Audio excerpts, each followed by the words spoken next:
اعوذ باللہ من الشیطان الرجیم بسم اللہ الرحمن الرحیم ذالکم بانہ اذا دعی اللہ وحدہ کفرتم وان یشرک بہ تؤمنوا فالحکم للہ العلی الکبیر صدق اللہ العظیم۔ سامعین محترم، یہ میں نے آپ کے سامنے سورہ مومن کی آیت نمبر 12 تلاوت کی ہے۔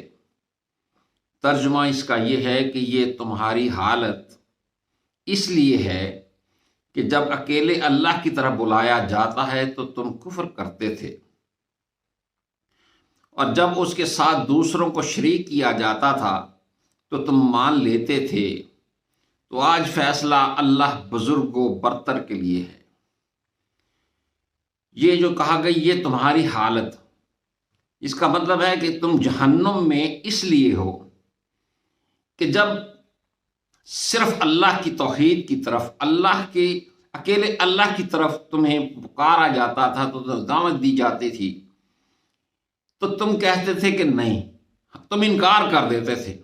اللہ کو ہر شعبے کے اندر اقتدار اعلیٰ تسلیم کرنے سے تم انکار کر دیتے تھے، یہی کفر تھا۔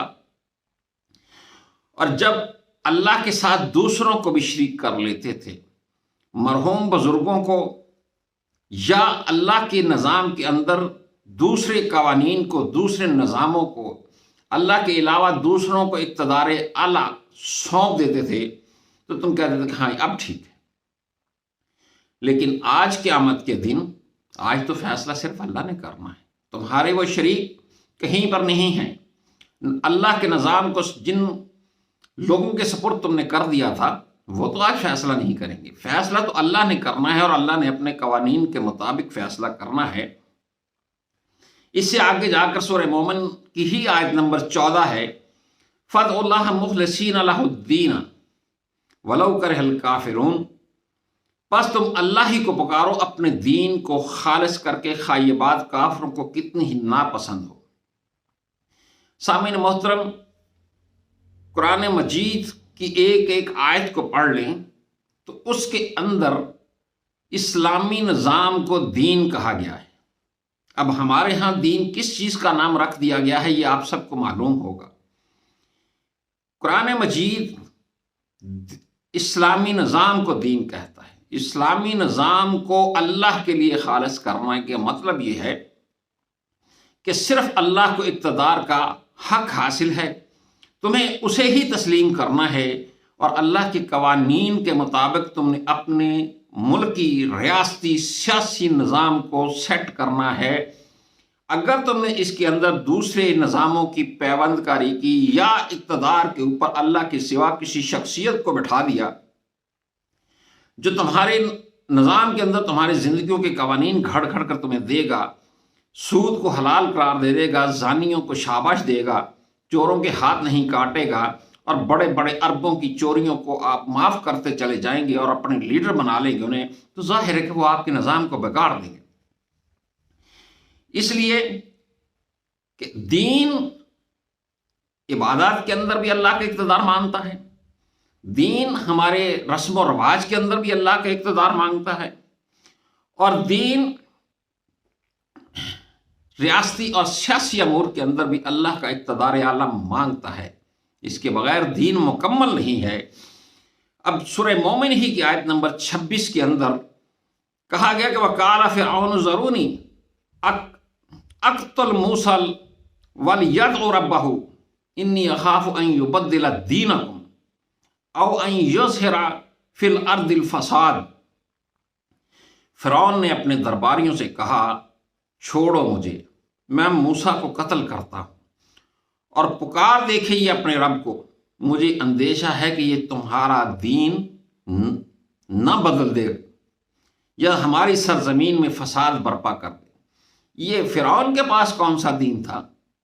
قرآن نے اس کے نظام کے لیے بھی دین کا لفظ استعمال کیا ہے۔ فرعون اپنے درباریوں سے کہتا ہے کہ اگر ہم نے موسیٰ کی بات مان لی، اللہ کو اقتدار اعلیٰ سونپ دیا، تو اس کا مطلب ہے تمہارا نظام سارے کا سارا تبدیل ہو جائے گا۔ صرف اللہ کے برگزیدہ بندے ہی ریاستی امور کے فیصلے کریں گے، پھر میں کہاں جاؤں گا، اور میرے درباریوں تم کہاں جاؤ گے؟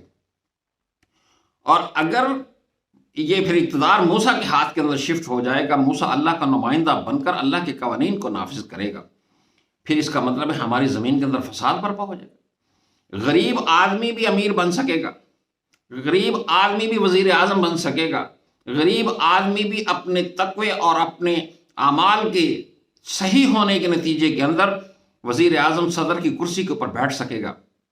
یہ تو زمین کے اندر فساد برپا ہو جائے گا، یہ چھوٹے چھوٹے لوگ یہ اقتدار کے مالک بن جائیں گے، زمین بے آئین ہو جائے گی۔